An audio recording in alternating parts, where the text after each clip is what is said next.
मेरठ के सराफा बाजार से बंगाली कारीगर 50 लाख रुपए कीमत का सोना लेकर फरार हो गए हैं।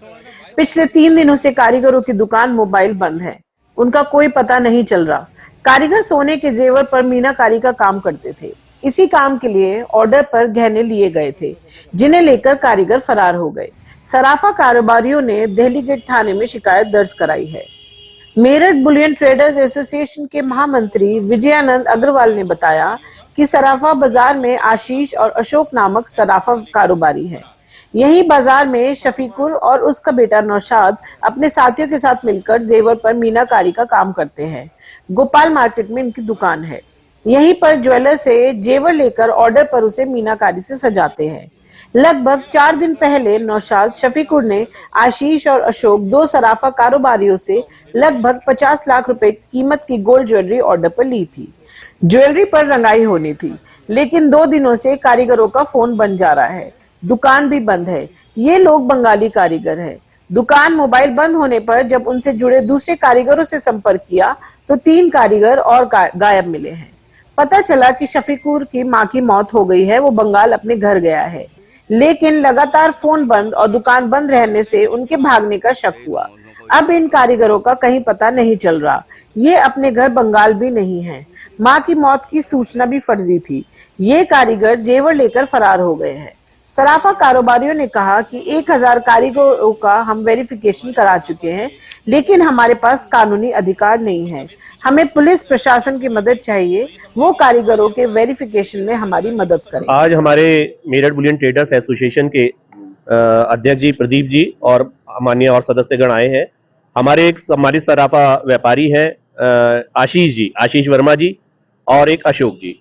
आप दोनों का सोना लेकर शफीकुल इस्लाम मिस्त्री नामक एक कारीगर जो है सामान लेकर फरार हो गया है। सामान जो है 400 कुछ ग्राम एक व्यापारी का है और जो सोने का जेवर है और 200 कुछ ग्राम एक का है। कुल मिलाकर 667 ग्राम है, जिसका आज की तारीख में मूल्य 50 लाख रुपए का है। गंभीर मामला है। 2 दिन से उससे संपर्क नहीं हो पा रहा था। आज फाइनली पता चला। उसके घर पर भी पहुंचे, जहां पर वो किराए पर रहता था, उसकी दुकान पर भी पहुंचे। सब में ताले लगे हुए मिले। पता चला कि वो 2 दिन से यहाँ से फरार है। मेन मिस्त्री जो था वह भी काफी समय से माँ की तबीयत खराब बताकर या उनकी डेथ के बारे में बताकर गया हुआ था यहाँ से। और बाकी उसका लड़का नौशाद, शफीकुल और उसके अन्य कारीगर अब यहाँ कोई नहीं है।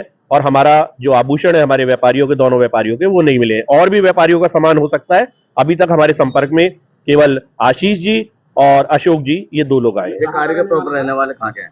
ये प्रॉपर वर्धा का रहने वाला है, पश्चिम बंगाल का, वर्धमान डिस्ट्रिक्ट का रहने वाला है, पश्चिम बंगाल का। और पिछले 7-8 साल से यहाँ पे काम कर रहा था। इससे पहले भी कोई घटना कर चुके थे ये लोग? नहीं, इससे पहले इसका कोई रिकॉर्ड खराब नहीं था।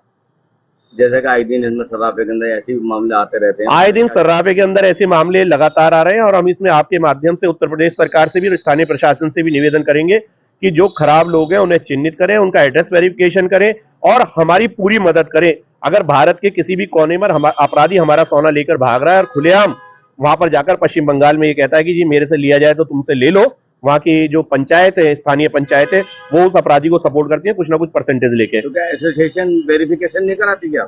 एसोसिएशन अपने स्तर पर पूरा प्रयास कर रही है वेरिफिकेशन कराने का। करीब 1000 लोगों के हम वेरिफिकेशन करा चुके हैं, लेकिन हमें बिना स्थानीय प्रशासन की मदद के हमारा वेरिफिकेशन आगे नहीं बढ़ सकता, क्योंकि हमारे पास जो कानूनी अधिकार प्रशासन पे वो हमारे पास थोड़ी है। हम निवेदन कर सकते हैं, हम किसी से अधिकार पूर्वक तो नहीं कह सकते। सोने की कीमत कितनी है? 50 लाख रुपए की कीमत है साहब।